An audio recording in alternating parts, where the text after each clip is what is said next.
Have you tried turning it off and back on again? That's the classic opening question of technical support, and there are two reasons why you ask it. One is that sometimes it actually is helpful to clear some error condition. The more subtle reason is because if someone calls in with a problem and you ask them, is it turned on? They won't go over and check to see, they'll just get defensive.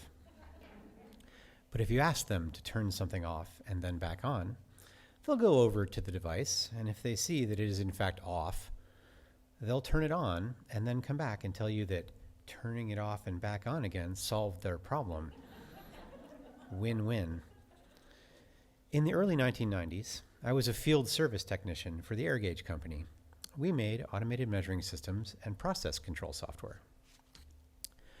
Our software had a glitch. If the computer's printer was turned off, you'd get an error message. Forgetting to turn on the printer was a common enough occurrence that the error message actually read, software license not found. Ensure printer is turned on. One day, we got a call from a customer at a steel mill. They were getting that unlicensed software error. I asked the guy on the phone, is the printer turned on? Yes, of course it's turned on. What kind of an idiot do you think I am? We're losing $10,000 an hour while this production line is down. You need to come fix this right now. So I loaded up the company van with a copy of their software, a new computer, a printer, and a bunch of cables. Within half an hour, I was on the road with a name, a map, and a faxed set of directions. 2 hours later, smack dab in the middle of rural Ohio farmland, I found North Star Steel. It's what they call a mini mill, but that's mini by steel mill standards. The plant covers a square mile with multiple buildings, its own power substation, 3-story tall steel melting furnaces, strip rolling machines bigger than a house, and piles of to-be-recycled steel scrap. I checked in with the guard at the security shack. He looked me up on the visitor list, told me where to park, and handed me a hard hat. Have you ever visited a steel mill before? He asked. And I told him no, which wasn't quite true, but I figured that he wasn't talking about school field trips behind a safety glass partition. Don't touch anything, especially the stair railings. Every surface is filthy, he told me. As I got back into the van, he muttered, nice shoes. Odd, but I figured he was amused by my red high-top sneakers in what was normally a steel-toed work boot environment. I made my way around the giant piles of scrap. Radiators over here, railroad tracks over there, toasters here, bed springs over there. The way that this mill made steel was revolutionary for the time. They'd get an order for a particular grade of steel, and they'd pick out just the right recipe of scrap. Toasters for the chromium, railroad track for the manganese, engine blocks for the carbon. Our software helped them determine when it was time to dump more toasters into the furnace.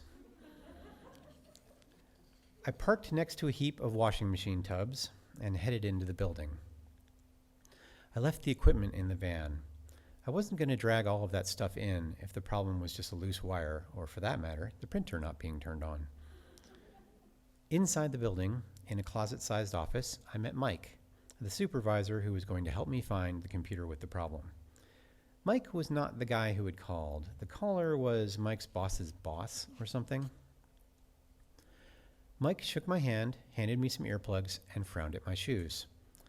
Try not to step in any puddles, he said. The inside of a rolling mill is a noisy, hot, poorly lit industrial hellscape. It's not as hot as it is over where they melt the steel, but it's hot enough.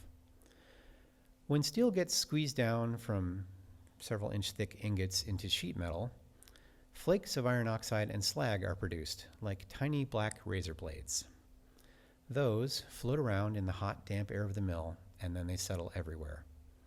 Just like the guard had said, every surface was utterly filthy, covered in a thick layer of gritty black dust.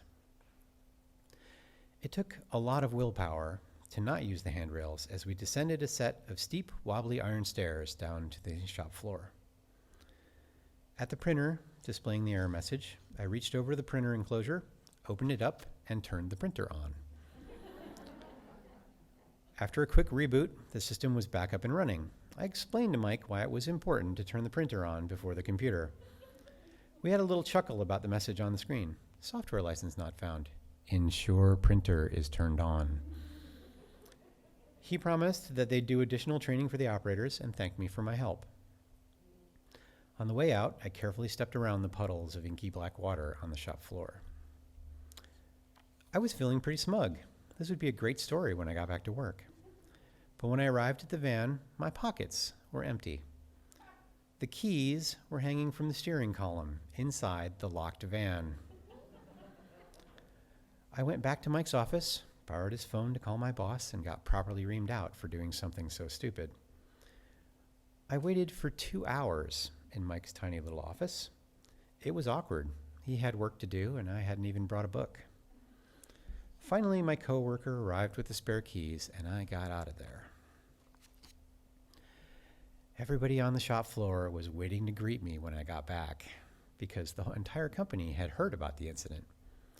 Must be nice, a paid 2-hour break in the middle of the day, or, hey, can you let me into the tool crib? I seem to have misplaced my keys. After everything was back where it belonged, I handed my manager both sets of van keys. So, what was the problem, he asked. They hadn't turned on the printer, I said. That's when my boss explained to me how important it was to ask the question, have you turned it off and back on again, in exactly that way. At least the customer was back up and running, and that was the important part. As I was leaving, he asked, what happened to your shoes? I looked down. They were utterly black. I must have stepped in a puddle after all. Our company charged for service in 4-hour blocks. So we sent a hefty bill for the half day of driving that took me an entire day. Mike's boss's boss called back and said, I'm not going to pay for some technician to drive out, flip a switch, and then drive back. Our customer service manager responded, the notes here say that we asked if the printer was turned on. They also say that you claimed the plant was losing $10,000 an hour for the 4 hours it was down. Are you sure you don't want to pay the $500? The bill was quietly paid the next week. 2 weeks later, my foot went right through the end of my beloved red high tops. Apparently, they use some kind of acid in that mill as well. That's not a problem that can be easily solved by turning it off and back on again.